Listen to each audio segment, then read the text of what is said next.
Welcome to MTM Travel. Joe is here. He told me he's going to Universal because his kids like Harry Potter, and Southwest gutted their program. All that coming up right now on MTM Travel.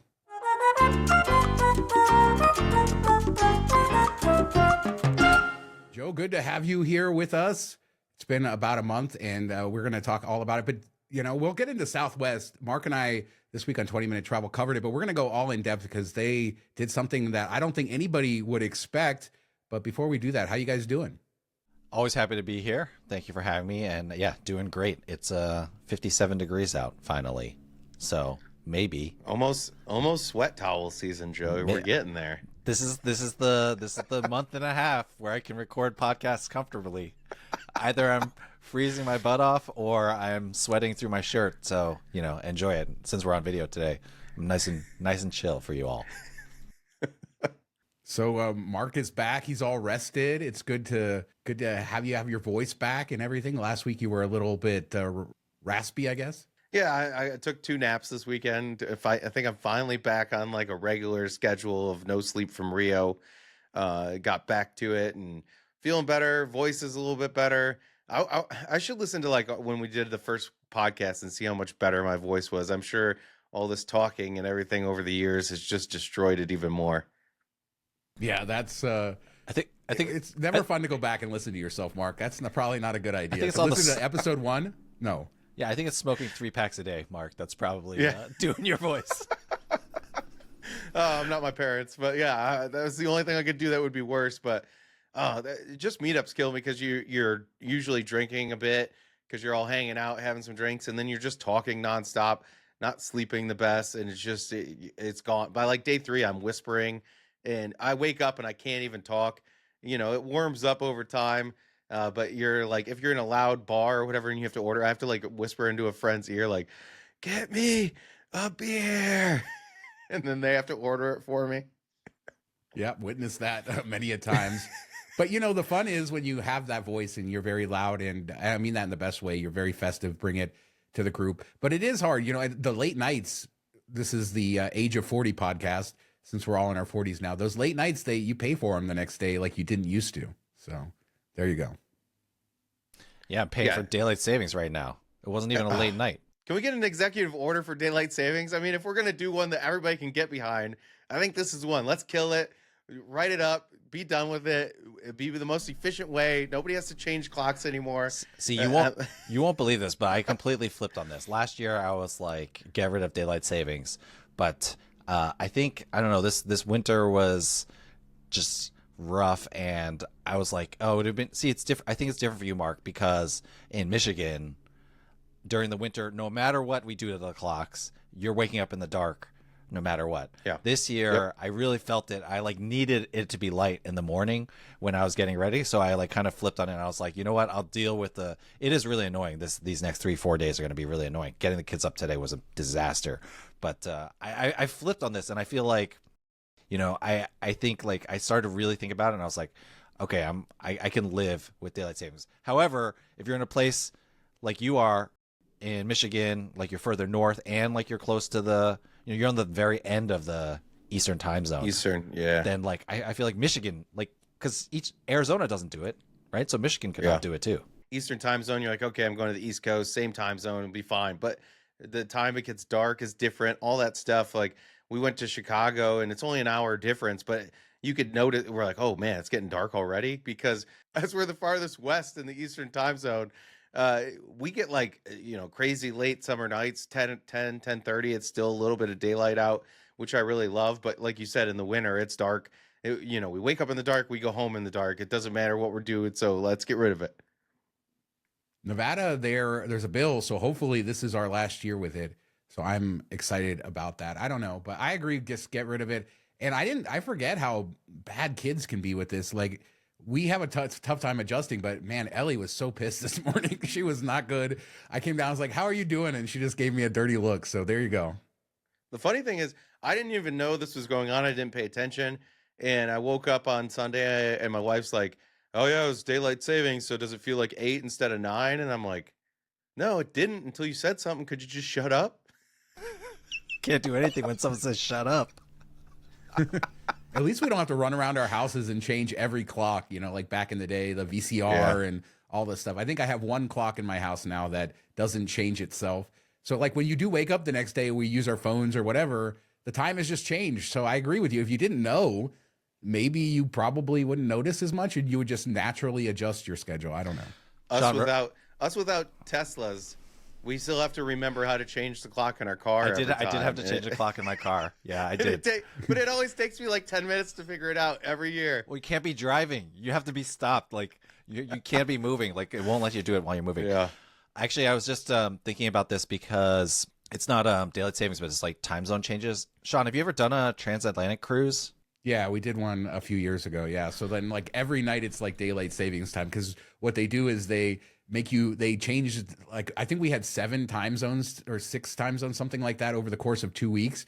So half the nights of our 14-night cruise were daylight savings time because they would take an hour, multiple times, and it wore you out. You really did get worn out. That's if you're going after a few east. Days. If you're going east, you're losing an hour. If you're going west, then you're gaining an hour. Yeah. Party. I read that they do it during like the day. So like there's like no noon, like or at noon, it just becomes 1 p.m. and then. Oh no, that's not how they did it for us. It was when you went to bed and then it's just like daylight savings time. You wake up and you lost the hour, and it happened. Brutal. I think, and it was like at one point it was 3 nights in a row we did it, and then I think another stretch we did it 3 nights in a row.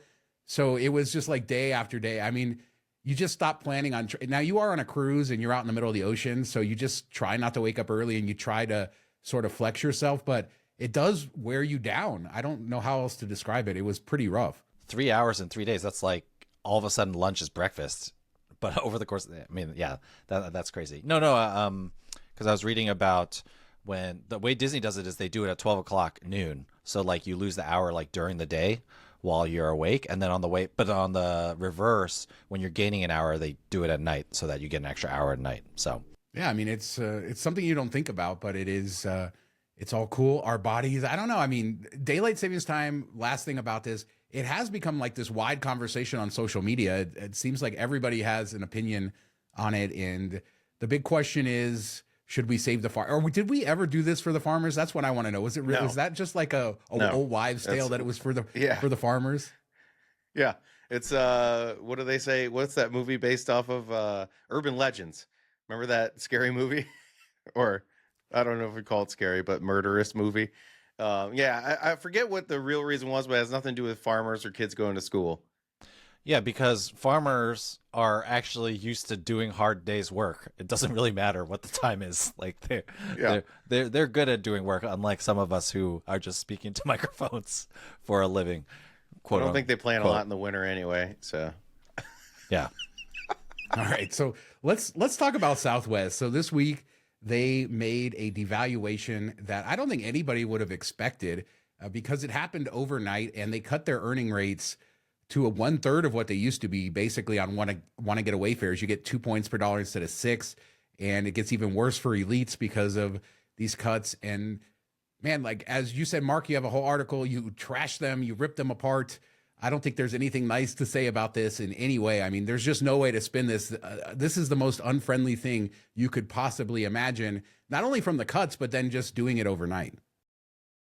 What I don't get is like, where's the savings at? What is this really going to save them? Because this is all like theoretical, cost to them. They're giving points, but you have to use them and redeem them for them to have value. And how many of these people earn a couple points on these flights and don't really do it? And you're really hurting the people that fly you every week, and their companies are paying, and maybe you're like, who cares?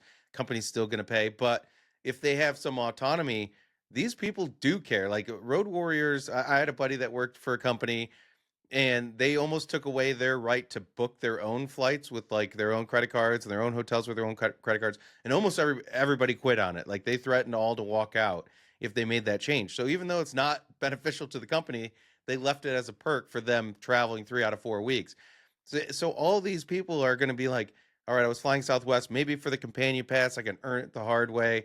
I'm getting good redemption. You're getting 15% back at the top end if you have top end status. Now that's slashed down to like 5%.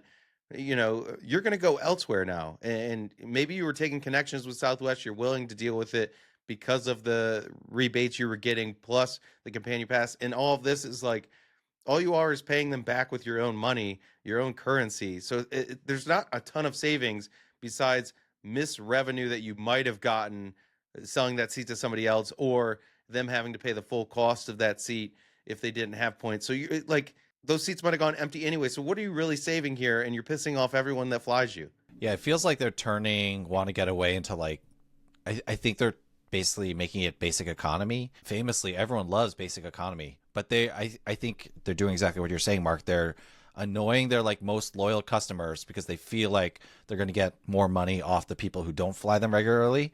But it's weird to me because most of your breakage for your points and stuff like that is going to come from the people who don't fly you regularly anyway. So like, who cares if those people were earning, you know, six points per dollar or whatever, you know? So I just feel like it's really backwards. And then anytime an airline does it overnight, like that is, I don't know, that's just kind of skeevy. Even if you give like 1 week notice, it would feel better. But when you try to do it overnight, it always feels like they're just trying to get one over on us. Yeah, why not like leave people that have status at the same levels? Be like, hey, if you have status, you still get the 6x on this. You get the 8. Your You know, most loyal customers. That makes sense. why wouldn't you leave those and then take it from the people that aren't paying attention or don't care? I mean, it doesn't really save you money in the long run. If you really wanted to save money, you would have trashed the already somewhat crappy Rapid Rewards program anyway and made the points worth less. That would actually recoup some cost to you. You could get more points off your books for these bookings, and you wouldn't have, you know, all this liability sitting there. But this isn't going to save them much money. So you just have bad PR for a net gain that's not huge. I don't know. It just doesn't make sense. I wonder, like, it makes me wonder if they're like, oh, if we devalue the points, all these miles and points people, they always are on top of it. Like maybe they thought like, oh, if we devalue the earning, maybe they won't notice as much. And well, talk about your all-time backfires. Well, they're doing both, right? I mean, they have devalued the points over the years. And, you know, Southwest was this airline. I've never been a huge Southwest fan because of the boarding process and all of that stuff, but I've flown them. But, you know, they had these big fans, and they were fans because of all the things that made Southwest different. And it seems like they're just doing away with all of that. And as you say, basic economy turning into a regular airline. We're going to have first class. And so they just admitted that their whole business model didn't work, because weren't they like the most profitable airline for decades and decades? I mean, when all these other airlines are going bankrupt, they were doing their own thing, doing quite well. Now we're seeing them struggle. But again, when you have a revenue-based program, and I said this on 20-Minute Travel, theoretically, you should never have to devalue that, because the price of tickets will fluctuate based on the economy. And then they just have a set percentage that they're giving back to customers. And so, yeah, they're cutting us on that end, giving us back significantly less. And then, like Mark said, I mean, they have cut the value of Rapid Rewards points in the past. I bet that's coming too down the line. You know, just keep hitting us on both ends. Yeah, and the crazy thing is they came out as a low-cost carrier. That's why everybody loved them. They had low fares, and I remember getting great deals on Southwest.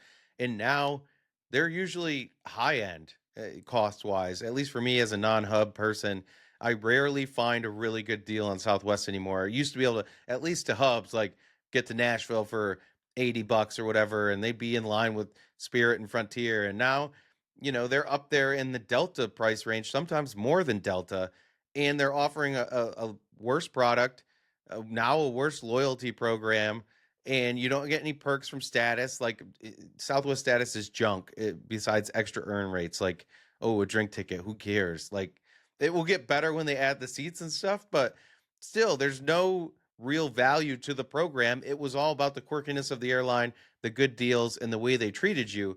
And they've gotten rid of the good deals, and they've gotten away the way they treated you. So now they're a fancier looking Spirit with Delta prices. It doesn't make any sense. It's a horrible business model, and they're just going to continue to fail. It's okay. Your bags fly free though, for now. And a companion pass. You can get the companion pass. That's still there. Oh yeah, that's it. That's all they got. And people, and I wrote about this on Miles Members. People will shove so much crap down their throat for the companion pass that I don't think they really realize it. I mean, if you're a hub captive, yes, guaranteed you'll probably get value out of it. But these people that, you know, live in Detroit or Boston or something where you're connecting and you're adding like 3 to 4 times or 3 to 4 hours on your flight to a place just to have your companion fly free. And then people are even saying, well, I'm finding times where It's cheaper to fly United for 2 people than it is Southwest for one person. So you're not even getting the deal you used to get. You're wasting time, which is the only thing that really has extreme value in your life. Time is the only thing that's we're getting very altruistic here, but time is the only thing you can't buy, you can't get back.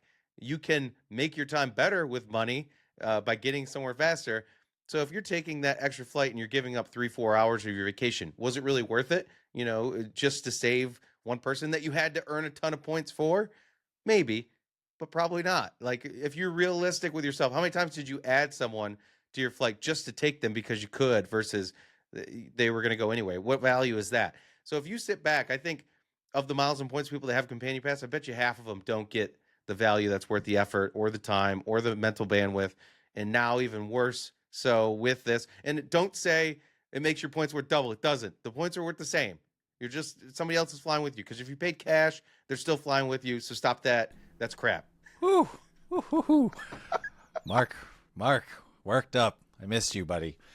Yeah, I mean, I agree with what you're saying. I feel like Southwest has hit that, I feel like every program has that life cycle where at the beginning it's the new hotness, and of course they're being very aggressive with their promos, and you get in, and then over time, like, it just slowly chips away. There's a term for it on the internet, but it's a bad word, so I'm not going to make Shawn beat me out, but you can look it up. It's the end bleepification of the internet, and this is what happens with programs too, right? Southwest, I mean, I'm not even joking about the bags. I think eventually they're gonna make it one bag, because they, like you said, shouldn't Mark, be checking bags anyway, unless you're bringing booze. Obviously, but or golf clubs. Yeah, like you said, Mark, they are taking away everything that was special about the program. So, I just think this is the life cycle that we see with all of these programs. If I can make a quick shout out, obviously you should read Mark's Travel and Points article about this. But if you want Leslie, my podcast co-host on Disney Deciphered, she wrote a big article on this because she has been a big Southwest fan for a long time. Flying out of Oakland, it's been very convenient for her. And so, she did some math, which so tripswithtykes.com, you can check out her which Joe is thing not good as at. well. Yeah, no, I let her do all the math for me. The other crazy thing is, like, Southwest we used to overlook, the value wasn't great, and we would even say don't book through the Chase portal with the Sapphire Reserve because you had more flexibility if you used Rapid Rewards. And that was a big, another feather in their cap. They had Companion Pass, and the Rapid Rewards you could cancel, get your points back. That was unique 5-6 years ago. After COVID, when everybody lets you cancel everything, whether it be cash flights or rewards, like, there's no value added to the Rapid Rewards anymore, because I can cancel my SkyMiles tickets. I can cancel my American Airlines tickets, United. Like, you'll get those refunds. And they never adapted from that. Like, they should, if they want to be unique, when you get a flight credit, like they did during COVID, they allowed you to turn those into miles. They should have made that a permanent change. That would add a little bit of value to the program without adding much cost. But I understand they want that breakage, but they lost all the uniqueness that they had, the competitive advantage. And now they're, instead of replacing with something with it, they're doubling down and being like, we're going to be like the other guys, but worse. But isn't this what Wall Street's doing all across the world? I mean, this is the pervasive opinion, and Southwest has been struggling. This really is the death of Southwest Airlines as we knew it. It's happened over the last year. They started losing money, and then all of a sudden now Wall Street comes in and says you have to get ancillary fees for seats, you have to increase revenues in this way, and now we're seeing it with Rapid Rewards. But we have seen this, Mark, we talk about Vegas all the time and the death of the experience, and the bean counters on Wall Street, all of that stuff. But it's really this corporate culture that has happened, I think, and Wall Street putting pressure. In other words, the Wall Street of today is not the Wall Street of 20 years ago. And what they are expecting businesses to do does seem different.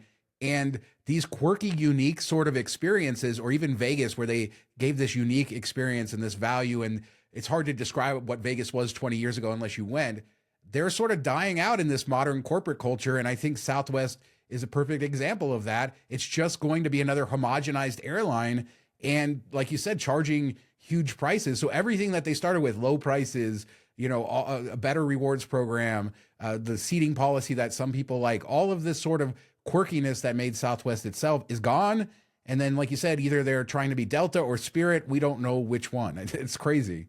Yeah, I mean, I think that's what we're seeing. I feel like I don't know if it's Wall Street or if it's just culture these days, but how much? You know what, Mark? I can't do math and I can't say big words. Homogeneity rules the What? day these days. I Like, need a Homogeneity. definition. Is that really how you say it? Homogeneity? I don't know. Call in. Call in. This isn't a live show. You're the teacher here. But Come call on, in. Joe. But yeah, having everything homogeneous. I know that's how you pronounce that one because I use that in science all the time, right? Having everything be the same, that is what's winning out, and it sucks, right? Like everything just feels like, there's no rewards for being daring or bold or unique anymore. Like everything ends up just kind of being the same. And I don't know if that's Wall Street driving that. I think that's plausible, Shawn. I don't, that's too much math for me to figure out. But I mean, it is in certain ways. As you read earnings calls, and I do that for the Vegas stuff, and you can see the questions and the influences. But a lot of these companies are all owned by the same big hedge funds. So you have a lot of the ownership in most of the big companies in the country are from, BlackRock or Vanguard, stuff like that. So my point being that there's a lot of influence from the same sources coming across the board, especially in the travel industry. And you get this homogenization, like we talk about hotels. Disney is accused of this all the time. If you walk into a new Disney hotel room, it looks like a Marriott or a Hilton that you could find anywhere. And that was, I don't know, it's happened all over the place. There's not a lot of unique stuff. And the things like Disney, the things like Vegas, the things like Southwest Airlines that really stood out as unique experiences or brands, they really are dying out. And I don't know. I mean, what the future will bring, we just don't need everything to look the same, feel the same, be the same. It's just, that's not the world I want to live in. Don't worry about it. First of all, you've gone too far with Disney. I'm just kidding. But don't worry about it, Shawn, because we're going to have 16 different hotel chains that are exactly the same inside, but with different names. Looking at you, Bonvoy, and Hyatt now at this point too. There you go. All the hotel chains. There's like a million chains, but they're all the same in the end. Yeah, and that's it, right? So on one side, we'll create more, and on the other side, they'll all be the same, and we'll think that we have more, but we actually just have more of the same. I'd love to hear what everybody has to say about this, but I do think that this is I'm the only one railing against Wall Street here, so there you go. It's all Wall Street's fault, or is it just let us know? Maybe culture, maybe American culture just sucks in 2025. I think it's just, maybe that's what it is. It's all about bottom line now. And there's back in the day, the US, and we've seen this even with Boeing. Like Boeing used to be beloved because it treated its employees well and it cared, safety above all else. And then they're like, hey, we got to make more money. Skip that, move this quick. We got to get it out. It's all about the bottom line. It's no longer about experience or pride. And that funnels all the way down to the employees. Like I remember I used to get annoyed getting on a Southwest plane because they tried to make jokes that were like bad jokes when I was like 25. I'm like, I don't want to hear your dad jokes. Just, give me the safety thing. Shut up. Let me get into my movie. Yeah. Now Mark is waiting for the dad joke as he gets on board. That's amazing. They don't do that anymore. Like they lost their culture. And we've seen this across all big companies. They all lost their culture. We don't have any individually owned companies really anymore, not any large ones. They all become publicly traded. It changes.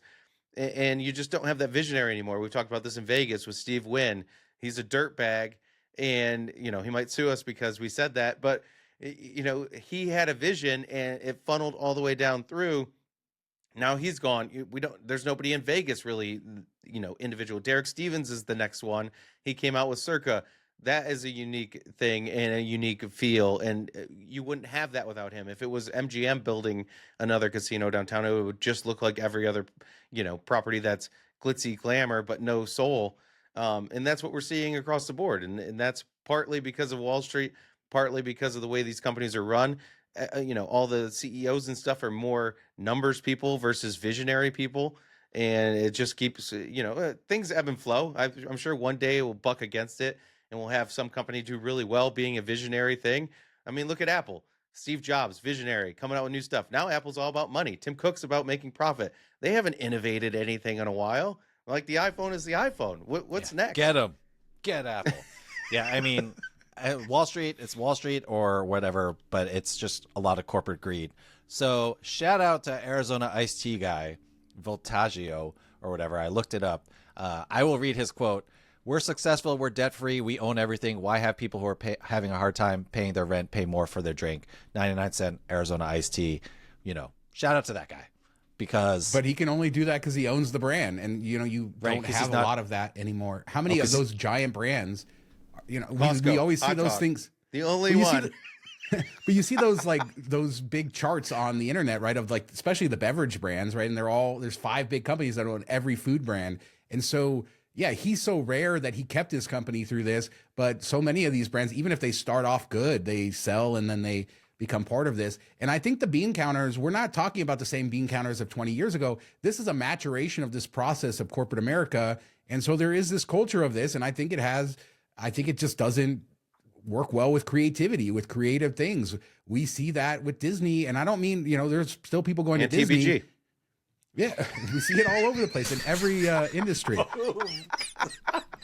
No, I mean, it's true. It happens all over the place. And it's just about mass market, but every once in a while there were these companies like Southwest that appeal. They found this different way to appeal to a mass market with a quirky way. And by talking, we've all talked to a lot of Southwest fans, the amount of meaningful relationship that they have with that company, obviously that's dead now, I think, over all these changes, but that was something that I don't think corporate America takes into account. And it's just completely lost. And yeah, it's sad to see this world. It's sad. Our last great hope in the airline industry was Hooters Air, and it failed, and will never be the same. R.I.P. R.I.P. Bring back the Trump shuttle. I just re-watched Silicon Valley, all 6 seasons in 2 weeks. I feel like they really nailed it with just how this has infected the tech industry. Obviously, it's a satire, but it's the same idea. Like when they're putting corporate profits over everything, it stifles creativity. Forget even the morality issues behind some of this tech stuff. So, anyway, great show. Just wanted to throw in a recommendation. You have to be willing to listen to I would say more than a few crass jokes to appreciate it. Don't watch it with your kids, but yeah, great show. Mike Judge, has he ever made anything bad?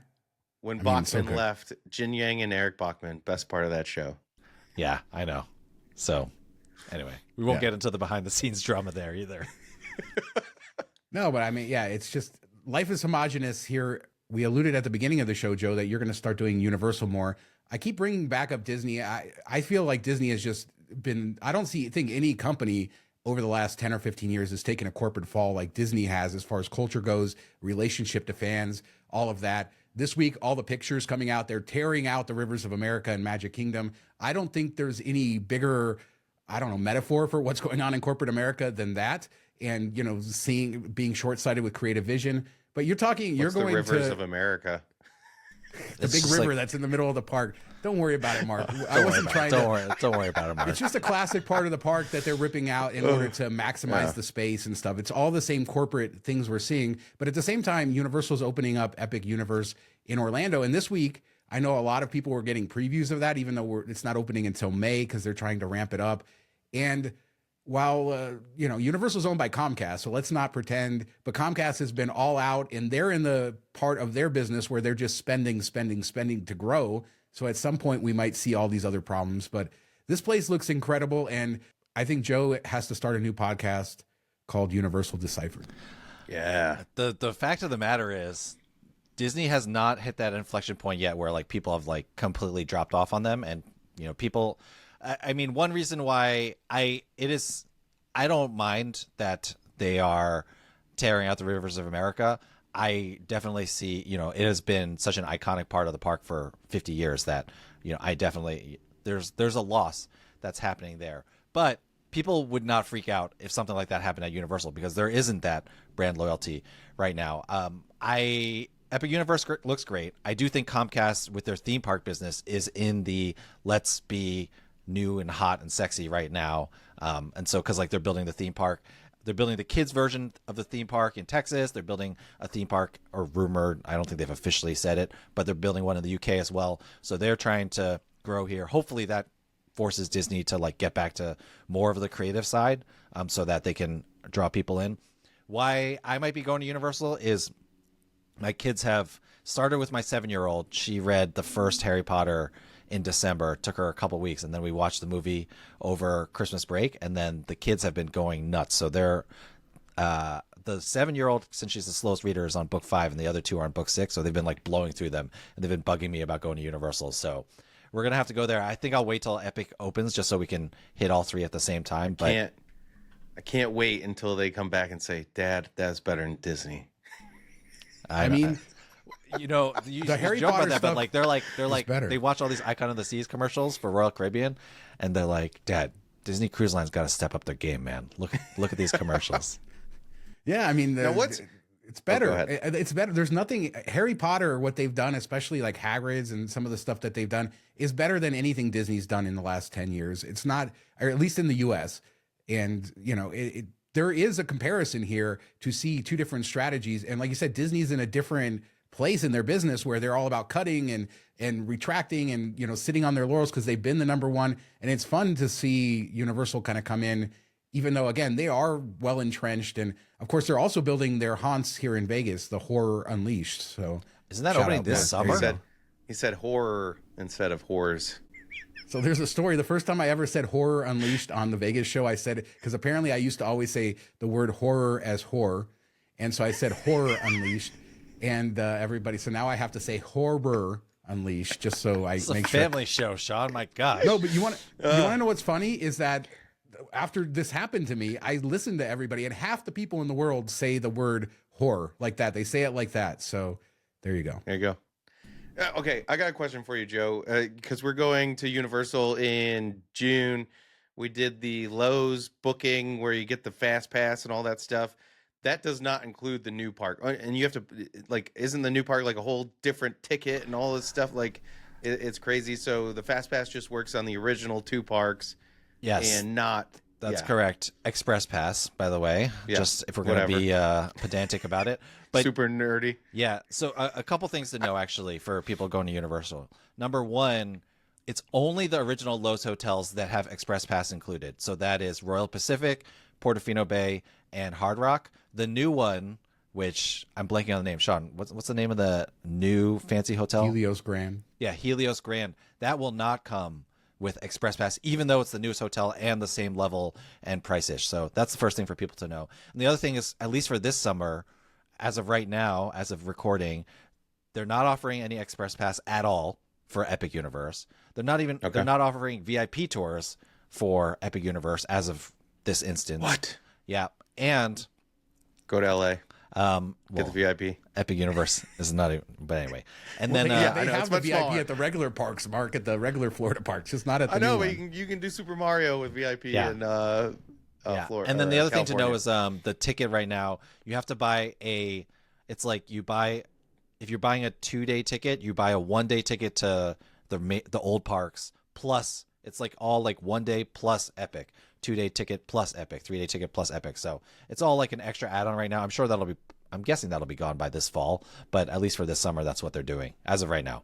Okay, so we will not be going to it then. But I haven't even decided if I want to do one park or both parks. Probably with the Express Pass, we'll probably have to do the 2-park ticket. But it just goes to show like how good, and I know we talked about this previously, my experience VIP in California, how good of a deal that is. It's a smaller park, no doubt about it, but you do get like the extra backstage lot stuff that you won't get in Florida. But also, it's all inclusive. Like, it's a $450 ticket, where in Florida you're paying, a couple $100 for the regular ticket, and then you got to throw VIP on top of that, and it ends up being more. So I think it's just, I'm thinking about taking my daughter there with her friend and my buddy, because she was kind of jealous that she didn't get to do it. But it's just like, that experience is so unique and worth it if you are going to California. Yeah, in California it's great. In Florida, I agree. It does. Even the group VIP, you're paying on top of your entrance ticket, which, Shawn, I am waiting for Universal to start getting flack, because if you look at the 1-day tickets, they are Disney priced Insane at this point. Yeah. So, but somehow Universal, they skate on this stuff, but they also have Epic coming as well. But it's not cheap to buy. The great thing is, if you're doing 4 days, Universal does a lot of buy 2 days, get 2 days free. So once you get to that, it's totally fine. But like the 1-day tickets, we were getting off a cruise in February, And I was thinking, because the kids were so into Harry Potter, I was thinking of doing a 1-day ticket. It was going to be like $1,500 for the 5 of us. So I was like, You're stressing me out. I haven't bought my ticket yet. I was like, we'll just fly Oh, they've home. gotten We'll crazy. just fly home one night early for $600 and save $900. Even Yeah. like regional amusement parks have gotten insane. Lagoon in Salt Lake City is just a local park, $95 a day with no coupons. I was at Silverwood in Idaho, is $100 a day with I think I was able to find $10 off or something. So like these regional amusement parks are sometimes $90 and $100 now. And I guess that's just the reality of rising costs and all of that. Cedar Point, Universal is not cheap though, but I want to give a shout out. We did a whole show about when I did Universal last year, staying on property, the free express passes that Mark just talked about. That is still one of the best deals going, because those express passes can cost up to $150 a day per person. No, more, man. And yeah. 250. Wow. Up to Joe 250. knows he actually sells this stuff. I didn't realize they had gotten that high. So you can put up to 4 people in the room. I mean, it really is insane. And your unlimited fast passes going on the rides, that's the way to do Universal. I have to imagine at some point that experience won't be around anymore for that price. So the rumor is use FHR. What? The rumor is that the reason why it exists, because I think Universal takes a bath on it, and the rumor that exists is like in the 90s they wrote this contract with Lowe's, and that's why the new Lowe's hotel doesn't have it, because it's not covered under that contract. And so the question is, like, how long was that contract for? Was it for, because if it was for 50 years, we're good for, you know, another couple decades. If it was for like 30, 40 years, then we're running out of time soon. And like 3, 4, maybe even 5 years ago, you could get those hotels for like $300 or $400, which was cheaper than buying the passes. And then if you have FHR credit, you're getting $200 off. So I know I had a buddy that stayed there for like out of pocket. He paid $400, got $200 off with the FHR, and then you get the $100 food credit, and then the breakfast. He was like, it's basically free. And then I got 4 passes. It was insane. Yeah, you got to do the Vegas thing. You move hotels every night. I think they've cracked down on having separate reservations at the same hotel, but you move hotels every night like you're in Vegas, and you'll get the express pass and breakfast and all the FHR stuff every day. That's through $900 was enough. One time, done. Yeah, and people aren't We're doing clear. it this time. That's through the Amex portal. Yeah. Yeah, this is done. It's great. I mean, go back and listen to the episode. I really enjoyed staying on property. Lowe's runs a much better hotel than Disney does too. A long time, not a fan of Disney hotels here, but Lowe's really knows how to run hotels. They're a proper hotel company. And yeah, I think you're right too. Sapphire Falls, which was the other Lowe's hotel that opened just a few years ago, doesn't have it either. So basically it's just the original ones. That makes perfect sense that it was part of a contract. So enjoy it. But Epic Universe, you're going to start to see a lot of coverage of that. There's people in the parks now, you know, as they're testing things out. There aren't a ton of attractions there. And there's going to be, you know, I imagine, Joe, 3-hour lines for everything when it opens, and a huge demand. But this is the first time we've gotten a park of this scale in the U.S., basically since the late 90s, when Islands of Adventure and Disney's Animal Kingdom opened. I don't think we have anything of that scale opening since then. You know, we had a few failed parks like Hard Rock Park in South Carolina, stuff like that, but this is a big deal. Which land are you most excited for, Shawn? It's hard. I mean, Super Nintendo World I've been to in Japan, minus the Donkey Kong coaster. The Monsters Land, right? The Universal Monsters, that dark ride I've heard is incredible. I am not watching any video. Well, there's no video out yet, but I'm trying not to even read about it. But that, you know, the whole world of Universal Monsters, I'm buying into that. And the How to Train Your Dragon Land, as much as that's a kids area, it really looks incredible. They went over the top with that. It's How to Train Your Dragon for me, even though it's kid stuff. Like, I think because I'm kind of over the Harry Potter stuff, and I haven't been there, but I'm just, you know, like, that is what hasn't even been on it. That is what it is. No, it's just like, it's just like, when you walk down Diagon Alley, it's pretty sweet. no, I'm sure it's cool, but it's like, I've seen pictures of that. I've seen video. I'm over it in the sense that, like, this has existed for over a decade, or even longer than that, right? This has been there. How to Train Your Dragon, it feels like they've created like a whole brand new world of a new franchise that, you know, I haven't been able to experience before. So that's why I'm really excited about that one. I think that one looks really cool. Plus, great soundtrack. It does. I mean, Diagon Alley is pretty cool. My one complaint in the Harry Potter area, which is set in the Ministry of Magic in France, so it's like themed to Paris and everything. By the way, if you look at this Parisian area of Epic Universe, then you go look at the, like, even the France Pavilion at Epcot, Universal went well above what they should have done with the theme. This is really incredible level of detail, but it's all compact, right? Mark, like when you walk into Diagon Alley, there's no space for anything, and it's just way overcrowded. And this is going to be the same thing. You got to get in there super early. It's not bad if you go there first. But yeah, by the afternoon, it's bad. And even like the town has a lot more space. It gets really packed in the afternoon. So it gets tough. But Wizards, yeah, Wizards it's cool. need to get their stuff, man. You know, it's busy. You got bring like $400 for wands, man. You got to new, get them. New wands, by the way. They're coming out with new wands this summer. Oh boy. Haptic Says wands. Joe, who's never even been there to use the old ones. I know, but this is my job to know these things. Haptic wands, so they're gonna buzz in your hand when you do the spell correctly. Will the old ones still work? and if you Otherwise, say- did I just throw away money No, or what? I think they'll still work, but if you say Leviosa, like if you say it wrong, it won't. I'm just kidding. It doesn't have a microphone, but you know, you all get the reference. You get the reference. You get the reference. You get an ad right after you say it by your wand. It actually shocks you if you don't do the spell correctly. If you don't do the movement correctly, it gives you a little haptic shock, so you know that you messed up, like Umbridge style.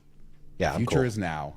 No, I mean, the interactive stuff's cool. In Super Mario World, they have interactive. I guess we'll cover it more on the show when it does open in a couple months to go into detail. But this is something worth looking at if you like amusement parks, if you like Disney, Universal. Yeah, I've made a vow. I've talked to Jasmine. We're not going to Disney World for at least 4 or 5 years. So I'm off. Well, I'm already like almost 2 years. So, well, I can go to the other ones, but Disney World's off the list. There's only 5 happy places now, Joe, and the 6th one just didn't make the cut. So, See, I thought you were just talking about Disney. Period. Breaking- Like, no, just Florida. Breaking news! I think I'm going to Japan this summer, so I got my stuff all set for Tokyo Disney already. I am excited. So 3 words: Baymax Happy Ride. There you go. Best Disney anything Disney's done in years. it's just a whip ride, right? No, it's the music, man. You can go to Spotify. Everybody who's watching, listening, as we close the show, go to Spotify, look up the Baymax Happy Ride. Nobody's listening songs. anymore. There's 5 or 6 songs. 20 minutes ago. Okay, Mark. So there is a whole group of Japanese girls. It's usually teenage girls, but there's some young women. Oh, okay, we're getting and they creepy now. Good. Yeah. No. Yeah. You should look up videos of Definitely this. gonna get people to tune back. They in. dance. They dance No. to K-pop and strip. No, so there are actual choreographed dance moves to each of these songs, and they play. So there's I think 6 songs, and so each ride cycle plays one song, and then they just rotate through them. And there are these groupies that stand outside the ride and they dance with the choreograph of the song, and they spend their whole day there. And this is Japanese culture. I don't know, but they spend their whole day outside the ride. And then the ride always has an hour-long line. So you have to sit there, listen to the music. By the time you get on the ride, you've learned the dance moves and you're dancing with all the people. And it's incredible. I don't know. So, fa la la la la la la la. Okay. There you go. boy. End show. End show. Unsubscribe. So if you would like Joe to book you something for Disney Universal, where can they find you when they're not listening or watching this fine podcast, Joe? You can find me at AsJoeFlies all over social media if you're looking to book a trip or need some help. Joseph Cheung at travelmation.net with an M. What about you, Mark? We never do this if Joe's not here. Yeah, this is the Yeah, but I exact wanna thing give you him said an last opportunity month. You because- said the exact same thing already last month. Well, okay? see, the thing is, Try not to and be so and repetitive. we don't need to do it for you, but the thing is, we are talking Disney Universal. Joe is here offering Yeah. his knowledge, Oh, yeah. and he is an expert on all that stuff I because he is in the appreciate you, weeds. Shawn.